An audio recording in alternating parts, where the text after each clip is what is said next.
Dina Boluarte lleva apenas 40 días al mando del gobierno de Perú, pero este tiempo le bastó para marcar toda una serie de récords, no los récords que a ella le hubiera gustado probablemente, pero aquí está.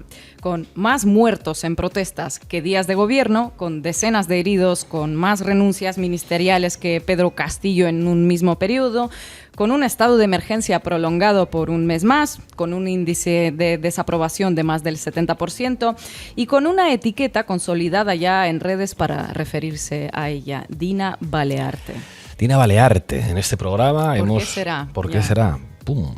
En este programa hemos estado pendientes de la situación en el Perú desde el mismo día en el que Castillo disolvió el Parlamento, fue destituido y detenido, allanando así el terreno para la asunción de Boluarte. Así que les invito a que le echen un vistazo a los capítulos anteriores de La Base para entender las causas profundas y el contexto de una crisis en concreto que es esta, pero para entender también de dónde viene la situación en el Perú. Eso es, porque hoy les hablaré de lo que ha pasado en las últimas semanas desde que se retomaron las calles, de los atropellos que llevamos observando un día y otro también, y de las explicaciones que le da este nuevo gobierno del Perú, arropado por los medios de información y con las organizaciones internacionales haciendo la vista gorda ante todo lo que ocurre.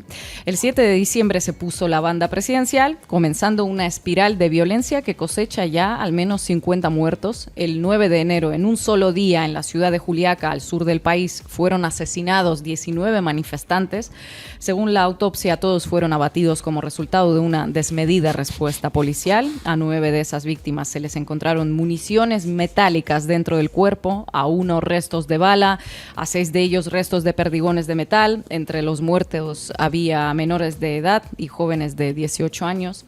En medio de ese panorama, el Ministerio de Interior informó que allí mismo, en Juliaca, una turba de manifestantes prendió fuego a un policía de 29 años, acabando con su vida, y esa fue la muerte que sorprendentemente llamó la atención de los medios. Finalmente empezaron a hablar de las víctimas, que a esas alturas ya sumaban más de 40, aunque la atención mediática se concentrara en una sola muerte en concreto, que sirvió para presentar al conjunto de manifestantes como terroristas, vándalos y desestabilizadores. Sí, y qué curioso, ¿no?, que en mitad de una carnicería de civiles que ya lleva 50 muertos, el foco mediático se centre solo en una de esas muertes, ¿no?, que es la de este policía. No sé, la vida de ese policía vale lo mismo que las vidas de las otras 50 personas, ¿no? Efectivamente. Pero, en fin. Desde el Congreso se propuso declarar al policía asesinado como mártir de la defensa de la democracia. Medios de información buscaron a sus padres para entrevistarlos, unos campesinos de Cusco. Se trasladaron hasta ahí, les pusieron sus micrófonos delante, pero las declaraciones del padre del policía hicieron que su presencia en la pantalla fuera fugaz y efímera.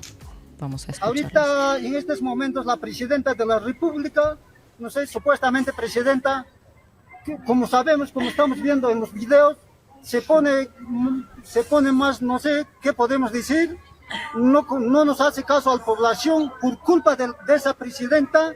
Hasta entre nosotros, entre peruanos, nos estamos matándonos.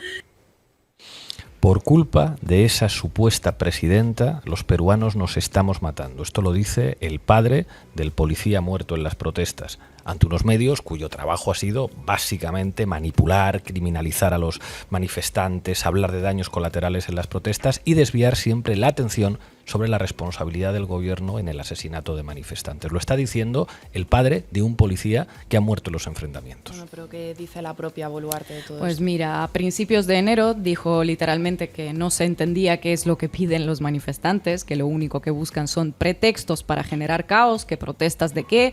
Más de un mes de manifestaciones con unos reclamos clarísimos desde el día 7 de diciembre, de los que Dina Boluarte parece no haberse enterado todavía. De hecho, los reclamos siguen siendo a día de hoy exactamente los mismos que formularon el 7 de diciembre. Renuncia de Dina Boluarte, elecciones, asamblea constituyente. Pero se ve que es mucho más fácil hacer oídos sordos y tirar de la vieja confiable, el enemigo interno, y ya para asegurar, sumarle al enemigo externo también. Un recurso súper original que nunca habíamos visto en ningún otro país latinoamericano. Jamás. El viernes pasado dio un discurso a la nación en el que pidió perdón por la violencia, aunque con tantos peros que no quedó muy claro quién era el responsable de la misma, si su gestión, si los militares en las calles o, usando sus propias palabras, esta gente que genera odio.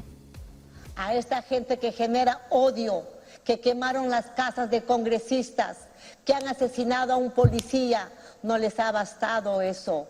También han matado animales. ¿Qué culpa tienen los caballos o los perros que han sido arrojados sin ninguna misericordia desde los puentes y cruelmente asesinados? ¿Estamos acaso volviendo a los años de la violencia terrorista, donde se colgaban perros en los postes de luz? Mucha atención, ¿no? Con los perros y caballos, con 50 muertos. Lo siento, pero...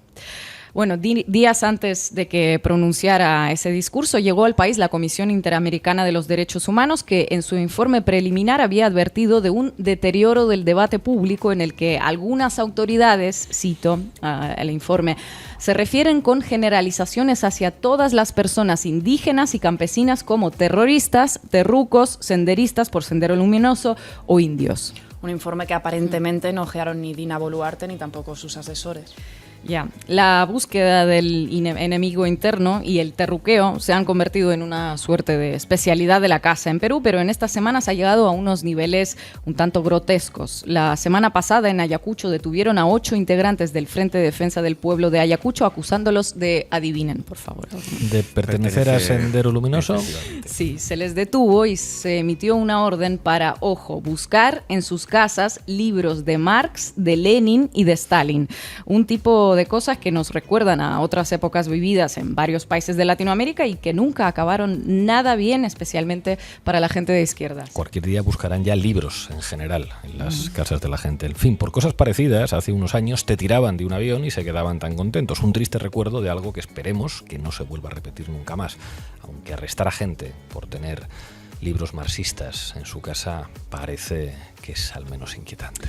Bueno, y como a todo este cacao de esta gente que genera odio, de estos desestabilizadores cuyo delito es leer el manifiesto comunista, como le faltaba algo de picante, aparecieron en el argumentario el malvado de Evo Morales y los ponchos rojos. Un diputado de ultraderecha de Bolivia afirmó sin pruebas que una agrupación que él llamó Ponchos Rojos, supuestamente vinculada a Evo Morales, había ingresado armamento y municiones en Perú.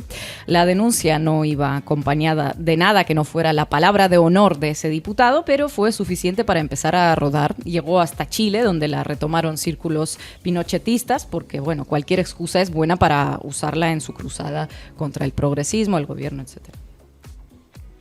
El gobierno resaltó la visita de Petro diciendo esta visita es muy importante para fortalecer la democracia a nivel continental. Pero no han dicho nada sobre la injerencia de Evo Morales en el sur del Perú, que se ha convertido en un verdadero campo de batalla y que solo ayer cobró 18 vidas. La injerencia de Evo no ha sido solo ideológica. Ha enviado agitadores bolivianos en un número indeterminado y él mismo ha ingresado al sur peruano, fomentando la creación de la nación aymara. También se cuenta con información sobre envío de armamento de contrabando. La pregunta es, ¿por qué el gobierno no ha dicho nada? ¿Acaso Evo está infiltrando operadores ideológicos también en el norte chileno? No olvidemos que el plurinacionalismo tiene como objetivo crear la nación aymara, compuesta por los miembros de esta etnia, tanto en el sur de Perú, en el norte de Chile y obviamente en Bolivia. He dicho, gracias señor presidente. Madre mía. Qué manera, ¿no?, de mezclar todas las cosas. Antes el peligro era el castrochavismo, ahora por lo visto es la nación, ¿no?, aymara. Y los aymara. Según la Fiscalía peruana, la idea de Morales consiste en impulsar protestas en la región de Puno, el mismo lugar donde se asesinó a 19 personas en un día, para separarla de Perú y así poder anexionársela a Bolivia, todo en el marco de su plan para promover el socialismo del siglo XXI. Y bueno, para frustrárselo, la Fiscalía le prohibió la entrada en el país. Bueno, recordemos que semanas antes de vetar a Morales, Perú expulsó al embajador de México acusándole de injerencia después de que México otorgara asilo a los familiares de Pedro Castillo. Ya ven, culpables desestabilizadores hay en todas partes, menos en 2 sitios, en el Congreso y en el sillón presidencial. Según una encuesta del Instituto de Estudios Peruanos, el Congreso goza de una desaprobación del 88%, 8 puntos más de desaprobación que hace un mes. Dina Boluarte es rechazada por el 71% de la población y el 52% de los peruanos creen que tienen que adelantar elecciones, algo que Boluarte dijo que no haría, que no renunciaría, así que el futuro es más que incierto. En los últimos 3 años hemos visto brutales represiones de manifestaciones en países de Latinoamérica, decenas decenas de personas murieron en la Colombia de Duque, en la Bolivia de Áñez y en Chile de Piñera. En ningún lado fueron tantas las víctimas como las que acumula Perú en estos días. En todos esos países, esas manifestaciones les costaron muy caro a los gobiernos. Se fueron derechitos o a la oposición o, en el peor de los casos, a la cárcel. Está claro que son lecciones que Dina no ha acabado de aprender y parecería que esperar a ver cuál es su destino comiendo palomitas es algo hasta divertido, si no fuera porque esto le está costando la vida a decenas de personas que protestan por una situación y una inestabilidad que ya les parece insostenible. Gracias, compañera.